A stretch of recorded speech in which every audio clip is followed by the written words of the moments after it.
आज की कहानी हमारे सब्सक्राइबर साहिल के साथ हुई एक सच्ची घटना पर बेस्ड है। जब कोई लोरी गा के सुलाता था तो हमें बचपन में कितना अच्छा लगता था ना।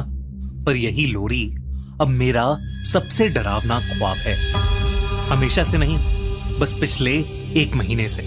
मेरा नाम साहिल है और मैं 25 साल का हूं। दरअसल पिछले महीने ऑफिस से छुट्टी लेकर मैं और मेरे 3 दोस्त चिराग, अरुण और समय मनाली गए थे। हमारा ऐसे अचानक छुट्टी लेना इत्तेफाक नहीं था। अभी कुछ 3-4 महीने पहले समय के छोटे भाई की मौत उसके स्कूल की ट्रिप पे किसी गाड़ी से टकराने की वजह से हो गई थी। और तब से हर पार्टी की जान होने वाला, सबको हंसाने वाला समय सहम गया था। तो उसको और हमें पुराने समय की याद दिलाने की कोशिश में हम निकल पड़े मनाली की ओर। सब कुछ अच्छा जा रहा था। हम मनाली पहुंचकर बहुत सी जगहें घूमे और फिर तीसरे दिन हम अपनी गाड़ी लेकर खूबसूरत रोहतांग पास जाने के लिए होटल से निकल रहे थे। जब हमारे होटल के रिसेप्शनिस्ट ने हमसे कहा कि सर, आप कोशिश करना कि रोहतांग से 6 बजे से पहले वापस आ जाओ। जब हमने उससे इसका कारण पूछा तो उसने कहा कि रोहतांग का मतलब होता है वैली ऑफ डेथ, यानी लाशों का ढेर। उसने कहा कि यहाँ के लोकल लोग भी 6 बजे अपने घर के दरवाजे बंद करके अंदर चले जाते हैं, क्योंकि ऐसा कहा जाता है कि यहाँ कई 100 साल पहले जो भी रात में रोहतांग पास पर आता था वो अगले दिन कहीं वादी में मरा हुआ पाया जाता था। यहाँ के अथॉरिटीज उसको ठंड या एक्सीडेंट के कारण मौत बता देते थे, लेकिन लोकल्स का मानना था कि रोहतांग में एक मायावी साया घूमता है और ये उसी का काम था। हमारी उस होटल रिसेप्शनिस्ट की बात पर हंसी निकल गई। हम सब सोच रहे थे कि कितने ज्यादा टूरिस्ट यहाँ आते हैं और ये एकदम बेकार की फालतू कहानी है। इसलिए हम बेपरवाह होकर मनाली से रोहतांग पास के लिए निकल गए। हंसते गाते हम अपनी मंजिल पर पहुंच ही गए, रोहतांग पास। कुछ 4-5 घंटों के ट्रैक के बाद हम चारों ने लौटने का फैसला किया, क्योंकि अंधेरा भी बहुत हो गया था और धीरे धीरे धुंध भी बढ़ती जा रही थी। रात के करीब 9-9:15 बज रहे थे। रोहतांग में टूरिस्ट तो छोड़ो, अब कोई भी नहीं दिख रहा था। हम काली अंधेरी रात में लगभग 30 किलोमीटर/आवर की स्पीड पर धीरे धीरे गाड़ी चला रहे थे, लेकिन धुंध बढ़ती ही जा रही थी, इतनी गहरी कि कुछ देर बाद ना आगे की सड़क दिख रही थी ना मोड़। एक गलती और हम खाई में गिर सकते थे। अरुण गाड़ी चला रहा था और हम फॉग लाइट्स ऑन करके धीरे धीरे आगे बढ़ रहे थे कि हमें सड़क के किनारे पर एक पत्थर दिखा जिस पर लिखा था मनाली 28 किलोमीटर्स। पर अजीब बात यह थी कि इतने अंधेरे और सर्द भरी रात में उस पत्थर पर एक आदमी बैठा था जिसने केवल एक धोती और ऊपर एक कपड़ा टांगा था। मुझे ये बात बहुत अजीब लगी, लेकिन मैंने कुछ बोला नहीं। फिर इससे भी अजीब बात हुई। करीब 20 मिनट कार चलाने के बाद हमें फिर वही पत्थर दिखा जिस पर लिखा था मनाली 28 किलोमीटर्स, और इस पत्थर पर भी वही आदमी बैठा था। शायद हमने गलत रास्ता ले लिया था। मैं बोलने ही वाला था कि तभी चिराग बोल पड़ा, यार मैं तुम सबको डराना नहीं चाहता, पर 20 मिनट पहले भी मुझे सेम पत्थर दिखा था, मनाली 28 किलोमीटर्स, और उस पर कोई बैठा था, एक आदमी जिसने सफेद रंग की धोती पहनी थी ना। मैंने उसे टोकते हुए कहा, पर उसने कहा नहीं, मुझे तो एक छोटी बच्ची दिखी थी, उसके हाथ में एक खिलौना भी था।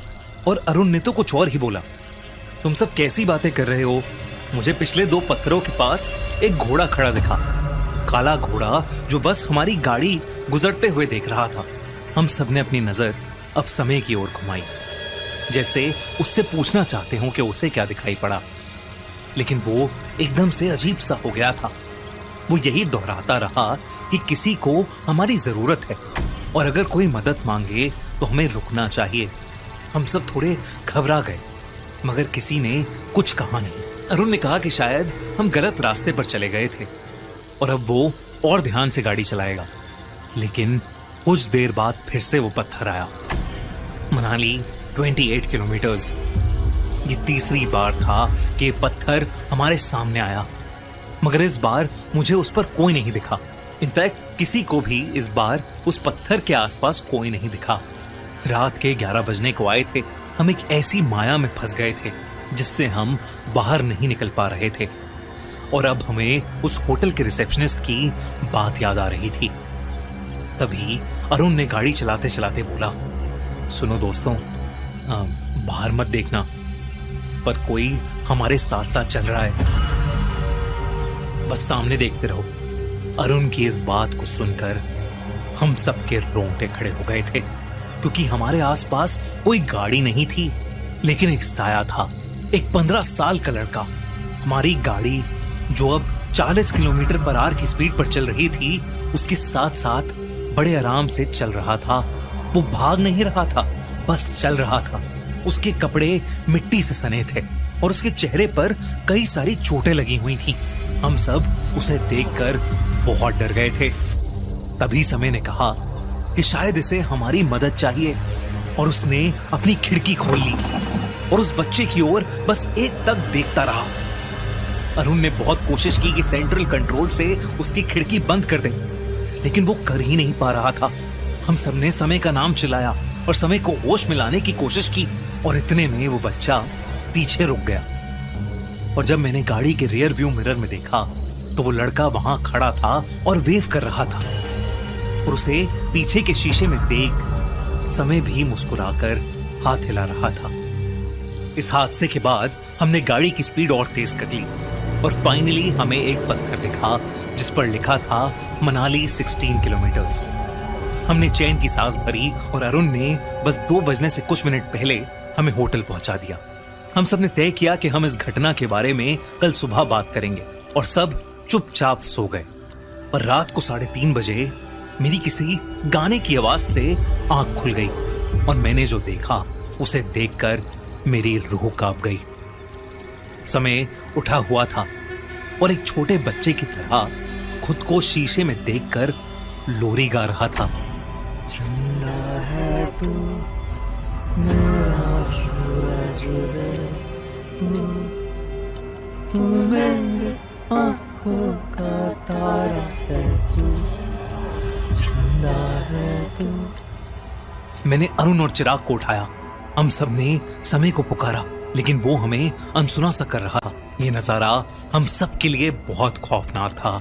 शीशे में समय का चेहरा बेहद डरावना लग रहा था। लाल आंखें, गले पर कुछ निशान। ऐसा लग रहा था जैसे उसका गला कोई दोनों तरफ से दबा रहा हो, और उसके चेहरे पर एक छोटी सी अजीब सी मुस्कुराहट थी, और वही लोरी। किसी के अंदर समय के पास जाकर उसे छूने की हिम्मत नहीं हो रही थी। हम सब घबराते हुए धीरे धीरे कमरे से बाहर जाने लगे।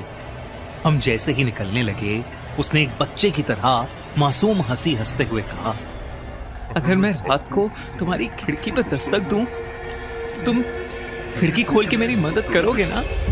और ये कहते ही वो एकदम से बेहोश हो गया।